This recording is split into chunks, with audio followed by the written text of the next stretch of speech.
વોટ્સઅપમાં જ્યારે પણ કોઈ મેસેજ આવે છે ત્યારે નોટિફિકેશનથી એ ખબર પડી જાય છે કે મેસેજ કોનો આવ્યો છે અને એ મેસેજમાં શું લખ્યું છે. નમસ્કાર, સંદેશ ન્યૂઝના ડિજિટલ પ્લેટફોર્મમાં હું છું આપની સાથે માલવી.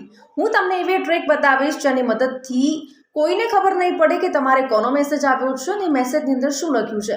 ઘણીવાર એવું બનતું હોય છે કે આપણી આસપાસ કોઈ હોય છે યા તો આપણે કોઈની સાથે બેઠા હોય છે અને ત્યારે એમની નજર જો સ્ક્રીન ઉપર જાય છે તો એમને પણ ખબર પડી જાય છે કે કોનો મેસેજ આવ્યો છે અને શું મેસેજ આવ્યો છે.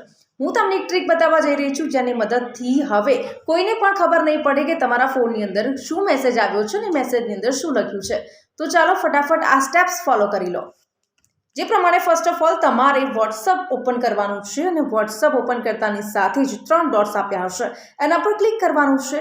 એમાં તમને પ્રાઇવસીનું ઓપ્શન આપ્યું હશે, એમાં જઈને એપ લોકનું ઓપ્શન આપ્યું હશે, એમાં જઈ અનલોક વિથ બાયોમેટ્રિક ઓપ્શનમાં જવાનું છે જેને કરી લેવાનું છે ઓન અને શો કોન્ટેન્ટ ઇન નોટિફિકેશનને કરી દેવાનું છે ઓફ. તો બસ હવે નોટિફિકેશન આવશે તો પણ કોઈને ખબર નહીં પડે કે કોનો મેસેજ આવ્યો છે અને મેસેજની અંદર શું લખ્યું છે. તમને આ ટ્રીક કેવી લાગી અમને કમેન્ટ કરીને ચોક્કસથી જણાવજો અને આવા જ અપડેટેડ વિડીયોઝ જોવા માટે સંદેશ ન્યૂઝના ડિજિટલ પ્લેટફોર્મ સાથે જોડાયેલા રહો.